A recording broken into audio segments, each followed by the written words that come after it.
comment une personne qui est dans une église où il y a de faux enseignements ne parvient-il pas à comprendre et sortir? Ça, c'est sa première question. Comment se fait-il que quelqu'un peut être dans une église où il y a de faux enseignements, mais la personne qui fait partie de cette église ne parvient pas à sortir de cette église? Alléluia. Alors, puisqu'il y a des sous-questions dans cette question, je vais commencer d'abord par répondre à... Bon, je vais lire toute la question. Alors, est-ce que seront-ils sauvés, supposons qu'ils soient ignorants jusqu'à la fin de leur vie? Est-ce qu'une personne qui prie dans une église où il y a de l'hérésie, est-ce que cette personne sera sauvée?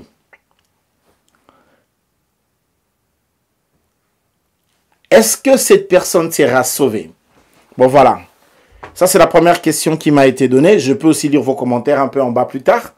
Comment une personne est dans une église où il y a des faux enseignements et ne parvient-il pas à comprendre et sortir? C'est simplement parce que l'hérésie est pernicieuse. L'hérésie est forte. L'hérésie ligote les gens. Là où il y a l'hérésie, les gens ont ce qu'on appelle la démangeaison d'entendre les choses qui sont agréables à l'oreille. Là où il y a l'hérésie, les gens se satisfassent à ce qu'on leur dit, évidemment. Parce que l'hérésie se construit, l'hérésie aussi se réfléchit. Lorsqu'il y a une hérésie, ça veut dire qu'il y a une réflexion, il y a une thèse et antithèse, la question elle est posée, et on essaie aussi d'apporter c'est en fait une sorte aussi de diatribe dans une hérésie. Donc on s'est dit, si on dit ceci, les gens penseraient ceci et on leur dira cela. Voyez-vous? Donc, il est difficile à une personne qui est liée par l'ignorance et qui est liée par un faux enseignement de s'en sortir. Surtout si le faux enseignement, c'est un enseignement qu'il a appris depuis qu'il est enfant. Ça l'a lié, cet enseignement. Et même quand vous l'exposez en face de la parole de Dieu, en face de la véracité des Écritures, cette personne aura toujours tendance à rester accrochée à l'hérésie qu'elle avait écoutée avant. Parce que l'hérésie, c'est fort, l'hérésie, ça lie les gens. Et c'est pourquoi vous allez vous rendre compte que vous êtes en train d'expliquer à une personne que ça, ce n'est pas du tout Dieu, ce n'est pas les choses de Dieu, ce n'est pas la parole de Dieu. Mais même quand vous disiez ça, il y a toujours des gens, même quand j'enseigne là, des fois j'enseigne, je vois les cœurs des gens là-bas, quelqu'un dit non, non, non, ça je ne prends pas. Je sais, quand tu fais ça, je sais que tu fais. Alléluia. Parce que quelqu'un est déjà accro à quelque chose. Et cette personne-là a déjà vu une manifestation spirituelle qu'il a mis dans le compte de Dieu. Et pourtant, c'était une manifestation des démons. Parce que ça aussi, c'est le problème. Alléluia.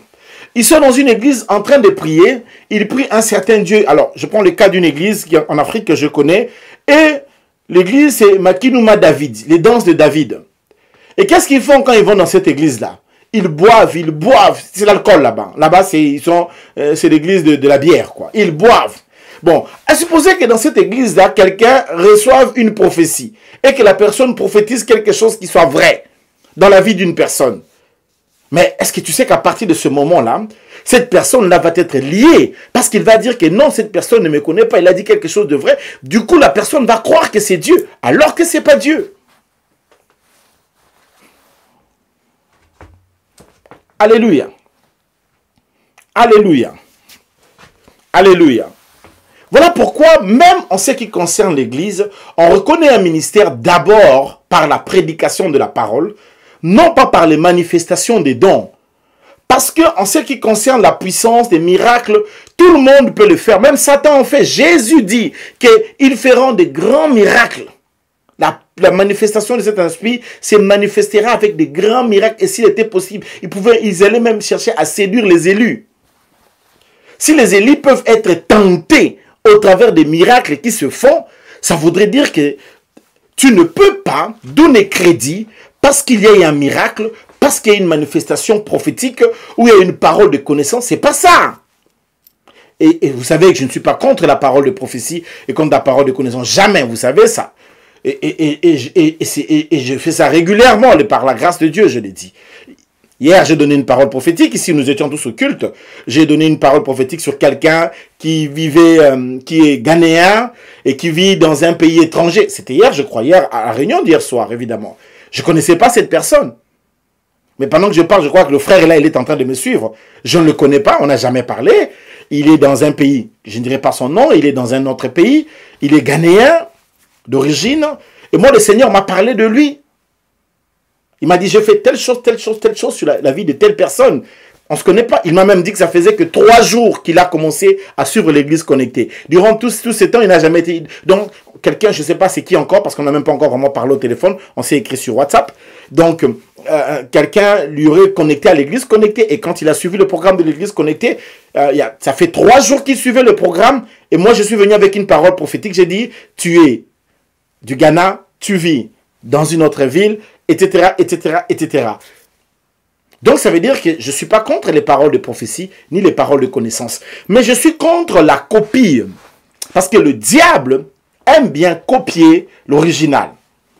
Alors, il faut être prudent aussi par rapport à ça. Alors, pourquoi les gens qui sont dans cette église-là ne s'en sortent pas? Parce que leurs yeux sont aveuglés. Tu peux des fois être avec un ami qui est dans une sorte de secte, qui est dans une religion qui est pernicieuse. Tu as beau lui dire non, ce n'est pas vrai, ce n'est pas bien ce qu'on vous enseigne, ce n'est pas du tout correct. Mais le Dieu de ces siècles a aveuglé ses yeux. Il faut prier pour que la lumière de Dieu brille dans son cœur, brille dans ses yeux et que les écailles qui sont dans ses yeux tombent. Alléluia. Parce qu'en temps normal comme ça, tu as beau dire des choses, tu as beau dire des discours, quelqu'un qui est lié par l'hérésie, est lié par l'hérésie. Et c'est difficile. Voilà pourquoi le diable aime beaucoup travailler avec le faux docteur, parce que le faux docteur va lier facilement les gens. Des fois, je suis beaucoup d'enseignements ici, sur Internet. J'entends souvent les gens dire, oh non, n'enseignez plus sur le sang de Jésus, n'enseignez pas sur la puissance, sur le feu. Ça, j'entends aussi, des fois, sur Internet. Tous ces prédicateurs, défendeurs de leur libido, au nom d'une quelconque polygamie permise, autorisée, que sais-je, pas de dîme, n'enseignez pas la dîme, c'est pas biblique, c'est dans l'Ancien Testament. Ce sont des faux enseignements, tout ça. Tous ces gens qui viennent dire pas de dîme, pas de sang de Jésus, pas de feu du Saint-Esprit, oui à la polygamie. Les gens vont loin. J'en ai même entendu un qui allait même jusqu'à dire qu'on ne doit plus donner des dots. Il ne faut plus doter. Doter, c'est franchement. Et vous allez voir, les gens sont accros. Ils aiment ça. Ils aiment ça. Et quand on va leur dire, non, pas de dîme. La dîme, alors là, comme déjà, toi, tu n'aimes pas donner la dîme. Quand tu tombes dans une secte comme ça te lie. Tu es lié. Alléluia. Et donc, voilà les grandes réalités qu'il y a. Maintenant, la grande question, elle est la suivante. C'est sous la deuxième question des questions de la sœur qui pose la question et qui dit, est-ce qu'ils seront sauvés, supposons qu'ils sont ignorants jusqu'à la fin de leur vie? Mais comment vont-ils être sauvés alors qu'ils n'ont pas la bonne parole? Ils ne peuvent pas être sauvés. Vous n'allez pas me dire que les gens qui croient dans toutes sortes de sectes dont Jésus n'est pas le message, n'est pas le centre, n'est pas le salut, vont être sauvés. Ils ne vont pas être sauvés, ils vont aller en enfer. Ils ne seront pas sauvés. Écoutez, on va pas commencer à être trop gentil en disant non, soyons quand même gentils. C'est ça la question de l'exclusivisme chrétien. C'est la grande question. Jésus est le seul chemin. À partir du moment où il y a des gens qui se disent qu'ils prient et que dans leur manière de prier, Jésus n'est pas le socle, ils sont perdus. Alors, dites-moi, comment quelqu'un va être sauvé s'il ne croit pas en Jésus? Le salut ne se négocie pas. Le salut ne s'arrache pas. Le salut se donne en Jésus. Donc, si quelqu'un n'est pas en Christ, même si cette personne est généreuse et que cette personne, je ne sais pas moi quoi, pris dans n'importe quel genre de secte, et que la personne est un bon moraliste, parce qu'il y a de bons moralistes, ce genre de personnes qui peut-être ne font pas vraiment de mal, qui ont un code moral, ils suivent un code moral. Ce n'est pas le code moral qui te sauve. Ce n'est pas la moralité qui te sauve. C'est la foi en l'œuvre de Christ Jésus. C'est la foi en la personne de Jésus et à son œuvre qui te sauve. Bon, maintenant, à partir du moment où dans ces sectes, Jésus n'est pas reconnu comme Dieu, n'est pas reconnu comme le Sauveur, comment cette personne sera sauvée? Alors, pour répondre à la deuxième question, est-ce qu'ils seront sauvés même s'ils sont ignorants? Ils ne seront pas sauvés parce que tu ne peux pas être sauvé sans Jésus de Nazareth. C'est impossible.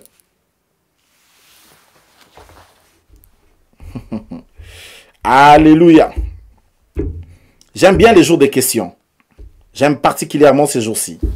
Alléluia. Parce que ça me permet de mieux m'expliquer et de mieux dire les choses telles que je le sens au fond de moi. Alléluia. Dieu soit loué. J'espère avoir répondu à la question. J'espère bien. Je vais un peu lire si vous avez des préoccupations. Non, il n'y a pas de préoccupation. Donc voilà. Donc c'est ça la grande réalité.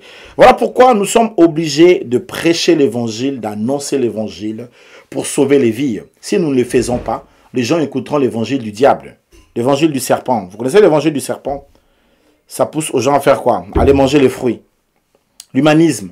L'homme peut se sauver par toi-même. Sauve-toi toi-même. Tu es toi-même ton propre Dieu.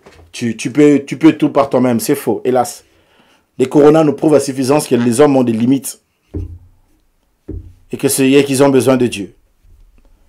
Bon, on peut avancer? Alors, une autre question. Rapidement. Allez, j'avais une autre question ici. Il y en a quand même pas mal. Merci à ceux qui posent leurs questions. Ne me l'envoyez pas maintenant. Bonsoir, Pasteur John. How are you? I'm okay. J'ai une question, mais c'est pour demain. C'est pour aujourd'hui. Donc, c'est la personne qui a écrit ça hier. Des faux mariages. Est-ce que c'est bien ou c'est mauvais? Alléluia. D'emblée, on dirait déjà que c'est mauvais. Tout le monde le sait. N'est-ce pas? Il n'y a même pas à discuter. Mais j'aimerais faire comprendre ici, dans le contexte de ruse, d'abord chaque motivation de mariage. Pourquoi les gens se marient? Pourquoi quelqu'un veut se marier? Et c'est très important. Je crois que pendant cet enseignement sur les ruses, j'ai beaucoup enseigné comment est-ce que le diable venait à lier les gens au travers de leur mariage. Comment est-ce que, des fois, l'ennemi peut mettre dans la vie d'une personne, une femme comme un homme qui peut venir étouffer sa vie, étouffer son chemin. Permettez-moi un peu. Il y a tellement de lampes ici allumées, et ça peut un peu transpirer. Alléluia. Alors, je disais que à propos, la plupart, pourquoi les gens se marient d'abord? Quelles sont les motivations de pourquoi je marie à tel? Pourquoi d'abord tu veux te marier? D'abord, ça c'est un grand chapitre ici parce que en rapport avec le ruse, le diable a beaucoup de gens ont été piégés dans leur mariage. Et je suis en train de dire à tous ceux qui sont dans le mariage de ne plus sortir dans le mariage. Si tu es déjà dans le mariage, tu es dans le mariage. Que ce soit le meilleur homme ou la meilleure femme ou le pire, hein, ou l'incarnation de je sais pas quoi, tu es dans le mariage. Ce que tu dois faire, c'est de lutter dans la prière pour que ta femme soit ramenée à Christ ou pour que ton mari soit ramené à Christ. Maintenant, toi, tu dois lutter, tu dois donner le meilleur de toi dans la prière parce que le cœur de ta femme n'est pas plus grand que le Seigneur, ni le cœur de ton mari. Non, pas plus grand que le Seigneur. Ce qui revient à dire que ta prière peut toujours aller trouver ton mari où il se trouve. Et ton Dieu étant plus grand que lui, il peut toujours lui ramener à la raison. Mais d'abord, quand tu te maries mal, tu te tires une balle dans le pied. Il faut bien se marier dans la vie. C'est quoi se marier mal? Se marier pour des mauvaises motivations. Se marier parce que l'âge de se marier est arrivé. Ce n'est pas une bonne raison, ça. Parce que quelqu'un peut avoir l'âge de se marier, mais c'est encore un gamin qui a la psychologie affective de 15 ans. Il y a des gens qui ont épousé des hommes pubères. L'homme a l'âge, mais dans sa tête, c'est encore un garçon qui est pubère. Il a encore la puberté. Il va y avoir des hommes comme ça qui est avec sa femme, mais tout le temps, il est tout le temps en train de draguer des filles, de draguer même des petites filles, et draguer même les filles qui ne peut pas draguer. Pourquoi? Parce que le monsieur, même quand il a l'âge, mais dans sa tête, c'est encore un gamin, il est encore pubère. Il y a aussi des femmes comme ça qui ont encore la puberté dans le mariage. Et ça, c'est très compliqué, tout ça. Alléluia. Donnez-moi un amen que je vous dise quelque chose. Donnez-moi un amen. C'est très compliqué. Je le sais, et on peut le dire. Et je prie que Dieu vous aide. Alors, dans cette situation, ça peut être très délicat et très compliqué. Il faut vraiment que le Seigneur étende sa main. Parce qu'en réalité, le faux mariage, de toute manière, de toute façon, c'est pas bien. Souvent en Europe, il y en a beaucoup, quelqu'un qui calcule autre chose derrière le mariage. Une fille qui calcule un mariage, qui calcule un papier, un garçon qui calcule telle chose, telle chose. Ne te marie pas pour toutes ces choses. Ne te marie pas pour des mauvaises motivations, pour des défis. Et puis aujourd'hui, je me rends compte que beaucoup de gens se marient dans... C'est pourquoi le mariage est piégé. Hein? Parce que beaucoup de gens se marient pour que les autres gens voient.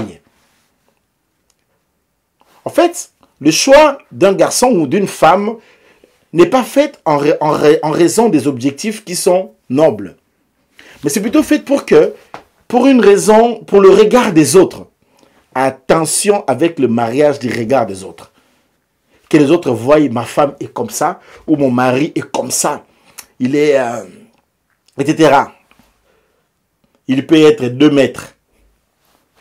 Mais un malheur pour toi. Alors que tu pouvais prendre les 1,30 m là, ça serait un bonheur pour toi. C'est compliqué.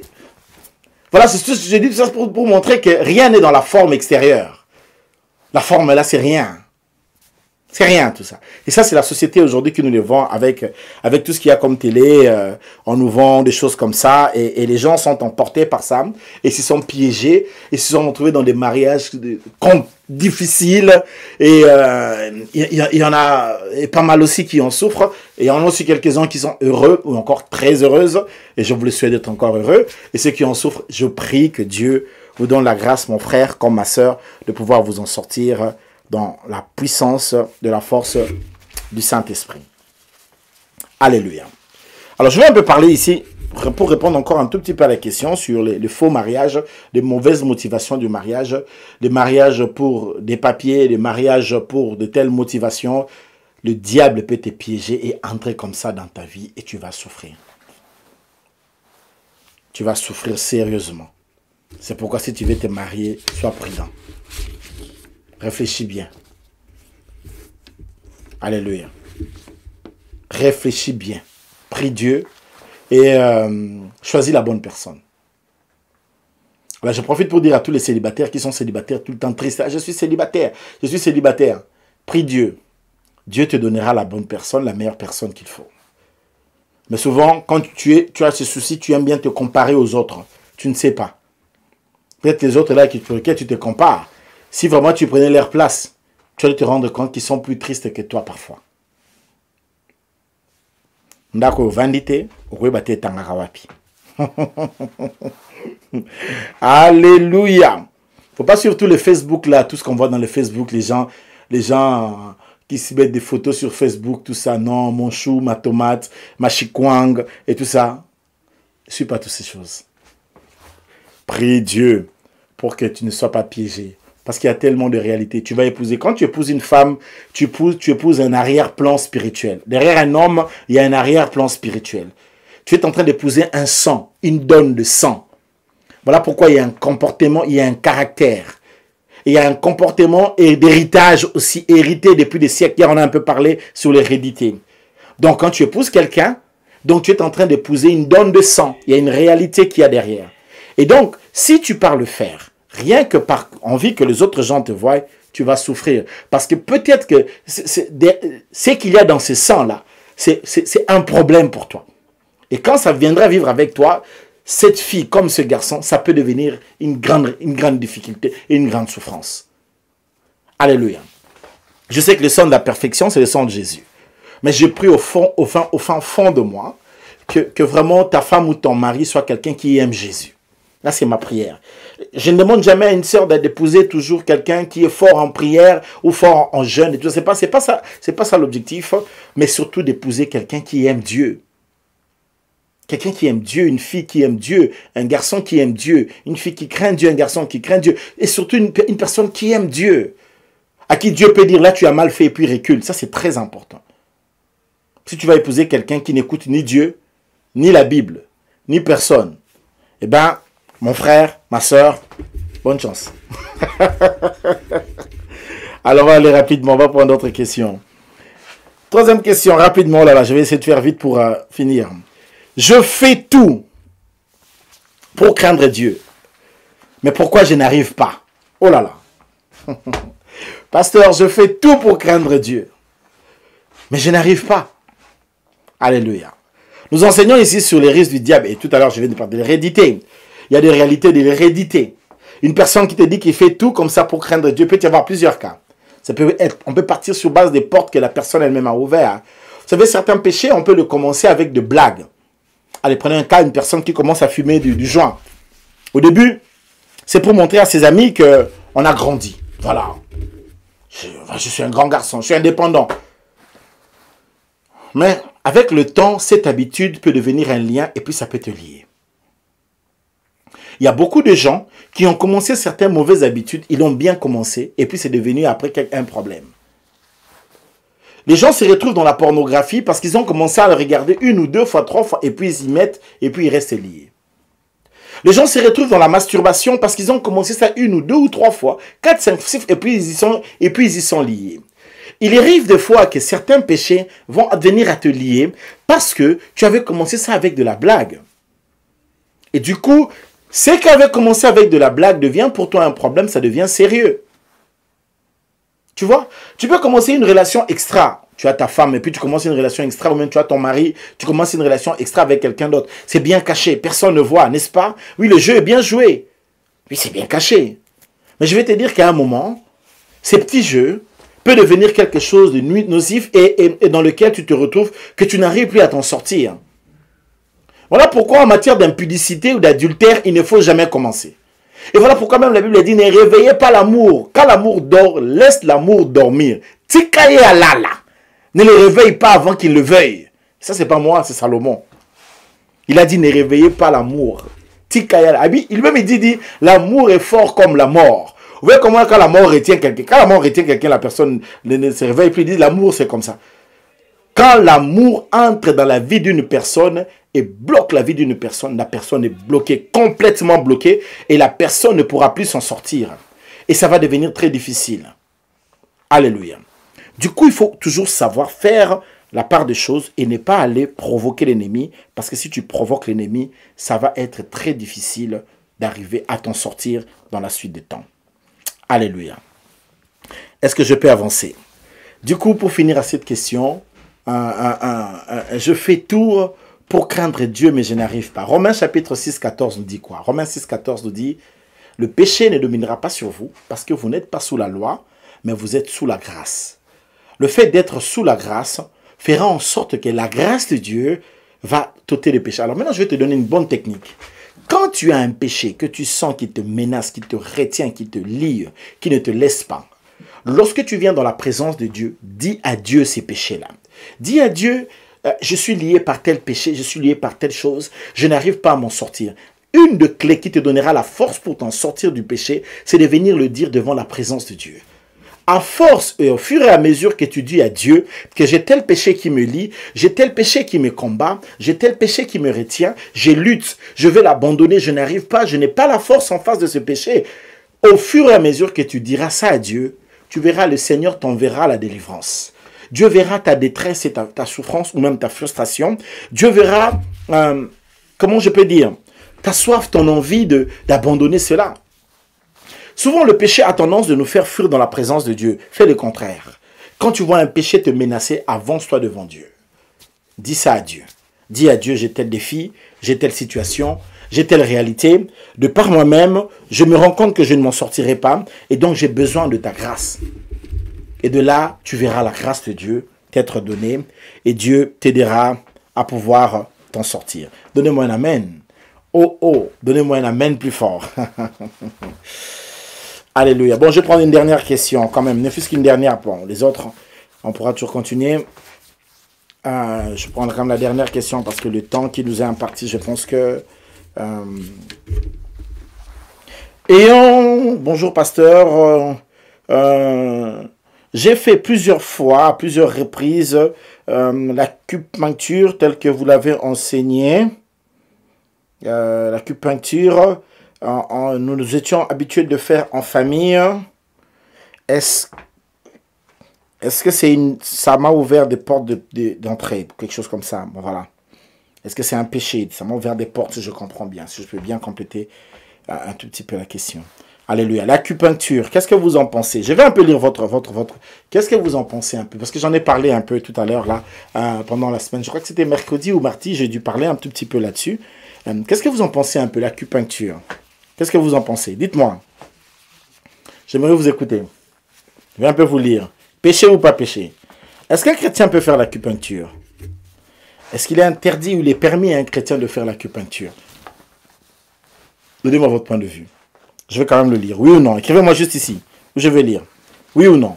Permis ou pas permis? L'acupuncture. Est-ce que c'est un péché, l'acupuncture? Est-ce que Dieu est contre ça? Alléluia. Bon. Je vais te répondre de cette façon. Je vais quand même lire vos réponses. Si j'ai quelques réponses, ça sera quand même bien aussi. Je ne vais pas monologuer. Hein. Je vais parler avec vous, quoi. Dites-moi un peu ce que vous en pensez. Vous en pensez quoi, l'acupuncture? Répondez-moi. Comment awa chat natanga Bon, on va répondre à cette question. Écoute, bon. Je pense, moi, que l'acupuncture, scientifiquement, ça n'a pas été prouvé. Ça n'a pas été prouvé. Pourquoi? Parce que cette médecine selon laquelle il y a des points, je ne sais pas moi, dans lesquels on peut placer certaines aiguilles pour aller traiter certaines personnes, on a pu remarquer que dans beaucoup de médecins, si on prenait 10 médecins qui font l'acupuncture, on amenait par exemple le cas de la malaria à toutes ces personnes, tous ne vont pas pointer leurs aiguilles dans les mêmes endroits. Chacun va pointer son aiguille à un endroit qui est différent. Alors, scientifiquement, c'est pas prouvé. Scientifiquement, c'est pas reconnu. Tous les médecins du monde sont d'avis avec moi que ce n'est pas prouvé scientifiquement et tout. Bon, après, il y a des résultats pour certaines personnes qui se disent être soulagées par ce genre de pratique.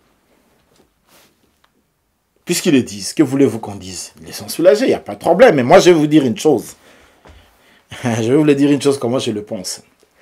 Et j'ai un peu regardé dans l'acupuncture pour un peu voir. J'ai compris qu'en réalité, l'acupuncture puise sa source dans une religion chinoise, en réalité. On le dit beaucoup quoi, ben, chinois. En réalité, ça veut dire, beaucoup qu'on veut dire de pratiques ancestrales, mais en réalité, c'est toute une spiritualité chinoise qui a donné l'inspiration à l'acupuncture, cette culture de médecine, c'est avec des pointillés, des aiguilles, on place dans le corps pour guérir du cancer, pour guérir tant de choses. À partir du moment où ça puise son influence de la spiritualité chinoise, on est dans une médecine qui est spirituelle, on est dans une médecine des guérisseurs. Est-ce qu'un enfant de Dieu doit avoir des guérisseurs? Est-ce qu'un enfant de Dieu doit se permettre d'aller auprès des guérisseurs? La réponse, elle est catégorique, elle est négative. Parce qu'à partir du moment où on parle de guérisseurs et on parle d'une médecine qui est spirituelle, ça veut dire qu'à partir de ce moment-là, comme le nom du Seigneur n'est pas invoqué dans cette affaire, on peut parler de Dieu, mais je vous dis qu'on ne parle de Dieu que quand on ne parle de Jésus. À partir du moment où on parle d'un Dieu, sans parler de son fils Jésus de Nazareth, il ne s'agit plus de notre Dieu. Il y a une autre chose à l'intérieur. Parce que même un féticheur parlera de Dieu. Hein. Voilà, quelqu'un dit que toutes les religions est une projection vers Dieu. Et tout justement, Jésus n'est pas une religion. Jésus-Christ est une personne. Je ne suis pas en contact avec une religion. Je suis en contact, en relation avec une personne, avec un être vivant. Alléluia. De ce fait,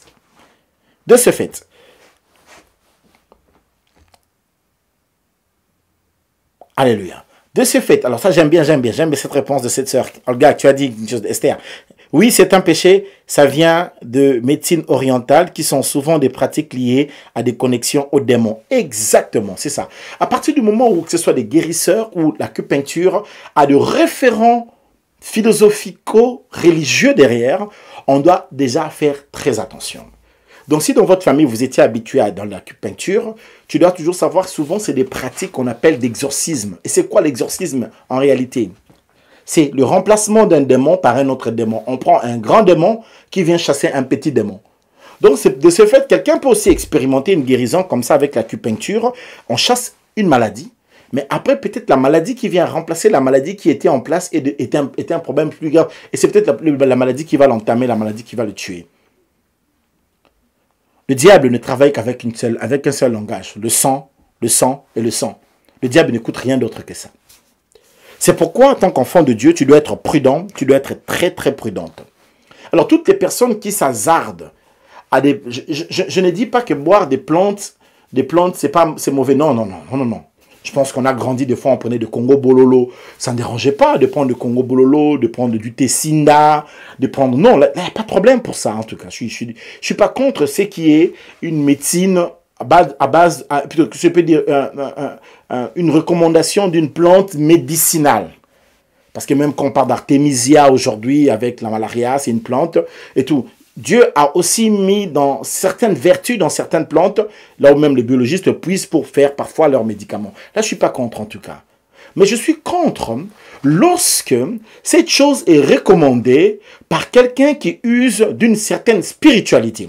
À partir du moment où la personne qui te le recommande, il le fait sur base d'une spiritualité, à partir de ce moment-là, il y a une influence spirituelle dans la chose naturelle que tu peux boire. Cependant, il peut s'avérer qu'un démon soit derrière et tu ouvres une porte d'entrée. Franchement, je prie de tout mon cœur que vous arrivez à me comprendre. Et j'espère que vous me comprenez. Alléluia. Du coup, je vais donner la réponse clairement. Puisque l'acupuncture puise son énergie, son influence dans un courant religieux, dans un courant médecine ancestrale, occulte, s'il faut le dire, un peu même pourquoi pas diabolique, le fait de l'exercer, ce n'est pas permis. Autant tout ce qui est des pratiques fétichistes cachées derrière la médecine traditionnelle. Parce qu'il y a aussi aujourd'hui en Afrique une bonne dose de médecine traditionnelle. Et ça aurait été que ces gens ont étudié les vertus des plantes et ont trouvé des choses, ça ne me dérangerait pas. Mais à partir du moment où ces gens-là vont invoquer les esprits qu'ils vont mettre derrière les médicaments qu'ils vont prescrire aux gens, ça pose un problème. Ça pose un sérieux problème. Ah oui, ça pose un sérieux problème. Bon, après, je sais que ça va rester un très grand débat, surtout pour certaines personnes qui vont me dire, mais même dans la médecine que nous prenons, les médicaments qu'on prend en Europe, il y a aussi une influence spirituelle, mais il faut me prouver ça. Si tu me montres un médecin ou un médicament avec une influence spirituelle, je te dirais de ne pas boire ça. C'est simple. Alléluia. Mais sinon, dans les plantes, il y a des vertus. Tu peux un jour te boire, tous les gens qui étaient par exemple en Afrique, qui ont grandi en Afrique, nous qui avons été parfois à l'internat, nous connaissons qu'il y a dans les plantes certaines vertus. Tu peux boire un truc comme ça et puis ça te fait du bien. Mais ça n'a pas été recommandé par un féticheur. C'est une plante, voilà, tu peux prendre telle plante quand tu le prends, ça te fait du bien. Telle plante quand tu as la malaria, tu le prends, il y a un truc là, quand tu le prends en Afrique, quand tu bois ces médicaments-là, tu peux pas avoir la malaria, c'est pas possible. Ça tue vraiment la malaria complètement. Oui, mais ça, c'est pas un truc que quelqu'un va acheter chez un féticheur ou chez quelqu'un qui prétend être d'une médecine traditionnelle avec des références spirituelles. Voilà. Les jours des questions, parfois on déborde avec des réponses. J'espère que ces réponses vous ont aidé à quelque chose. J'ose croire en tout cas. Et si vous êtes d'accord avec moi, vous pouvez un peu donner un grand amen ou alors acclamer pour la gloire du Seigneur. Amen. Amen, amen. Est-ce que je peux vous proposer une prière avant d'enseigner un point ce soir? Seigneur, maintenant bénis la parole que nous voulons écouter ce soir. Bénis, Seigneur, chaque personne et chaque maison connectée. Au nom de Jésus, nous disons Amen. Bon, essayons de prendre la parole de Dieu en 14 minutes. Si ça peut nous aider. Alléluia. Hier, nous nous sommes arrêtés sur les pactes. Nous sommes en train de parler sur vaincre les ruses du diable. Et hier, nous avons parlé sur les pactes.